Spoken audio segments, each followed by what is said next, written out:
এক ইহুদি হযরত ওমর রাদিয়াল্লাহু তাআলা আনহুকে বলেছিলেন যে ওমর, তোমাদের উপরে এমন একটি আয়াত নাজিল হয়েছে, ওই আয়াতটা যদি আমাদের উপরে নাজিল হইতো তাহলে আমরা সেদিন ঈদ করতাম। বুখারী মুসলিমের হাদিস। কথা শুনতেছেন আপনারা? এমন একটা আয়াত তোমাদের উপরে নাজিল হয়েছে, সেই আয়াতটা যদি আমরা ইহুদিদের উপরে নাজিল হইতো আমরা তাহলে কি করতাম? ওই আয়াত উপলক্ষে আমরা ঈদ মানাতাম, ঈদের খুশি মানাতাম। ওমর রাদিয়াল্লাহু তাআলা আনহু বলেন যে আমার বিলক্ষণ মনে আছে সেই আয়াতটা কোথায় নাজিল হয়েছিল এবং নবী করিম সাল্লাল্লাহু আলাইহি ওয়াসাল্লাম তখন কি করতেছিলেন, কোথায় অবস্থান করছিলেন এবং মাসের কত তারিখ ছিল, কোন মাসের কত তারিখ ছিল, আমার সব মনে আছে। তো তোমরা ঈদ যে পালন করতে, সেই ঈদ আমরা পালন করি। আমরা দুইটা ঈদ করি। হযরত ওমর রাদিয়াল্লাহু তাআলা বলেন আমরা দুইটা ঈদ করি। একটা ঈদ তো করি এই জন্য যে কোরআন যেদিন নাজিল হলো সেটা ছিল রমজান মাসে।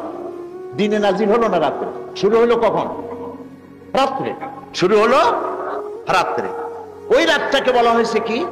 খায়রুম মিন আলফি শাহর, হাজার মাসের চাইতে শ্রেয় রাত হচ্ছে ওই রাতটা। আমরা যে শবে বরাত উদযাপন করি, প্রিয় ভাই, সব একটু মাথা ঠান্ডা ঠান্ডা করে বুঝে শুনি তারপর করা উচিত। ঠিক কিনা বলেন ভাই? ঠিক কিনা? কোরআন হাদিসে আছে কিনা? যে জিনিসের সন্দেহ আছে আমরা কি তা গ্রহণ করব? বলেন করব? আমাকে যদি বলা হয় যে এই প্রেসের মধ্যে যা আছে এর মধ্যে এমন জিনিস আছে যাতে আপনার শরীর খারাপ করতে পারে, হইতেও পারে শরীর খারাপ হইতে পারে, তাহলে আমি কি এটা কি গ্রহণ করব? এক গ্লাস পানি দেওয়া হলো আপনাকে, পানি গ্লাস দিয়ে বলা হলো এর মধ্যে এমন উপাদান আছে যাতে আপনার শরীর খারাপ করতে পারে, কলেরা হতে পারে বা অন্য কোনো রোগ হইতে পারে, আপনি কি ওই পানি গ্লাস খাবেন? খাবেন না। সামান্য সন্দেহ হলেও আমরা সেই সন্দেহের কাছে যাই না। তো যেখানে ওলামায়ে কেরামদের 90% ওলামাদের মত হচ্ছে শবে বরাত সম্পর্কে যে এর ওই হাইসিয়ত নাই যে হাইসিয়তে এটাকে অবজার্ভ করা হয়। এটাকে বলা হয় সৌভাগ্য রজনী, ভাগ্য বন্টনের রজনী, রুজি বন্টনের রজনী ইত্যাদি বলা হয়। এগুলি কোরআন হাদিস থেকে যে সব আয়াত এবং হাদিস বলা হয় এর সবগুলি লাইলাতুল কদরের ব্যাপারে জোর করে ঠেসা ঠেসা বরাতের ব্যাপারে ঢুকানো হয়। কথা বুঝতে পেরেছেন প্রিয় ভাই সব? তো লাইলাতুল কদর হচ্ছে হাজার বছরের চাইতে, হাজার মাসের চাইতে কি উত্তম। এটা নাজিল হলো, কোরআনে কারীম নাজিল শুরু হলো রমজান মাসের 26 তারিখে শেষ দিকে। এই কোরআন নাজিল যে শুরু হলো সেই জন্য আমরা একটা ঈদ করি। ওই ঈদের নাম হলো ঈদ উল ফিতর। ওই ঈদের নাম কি?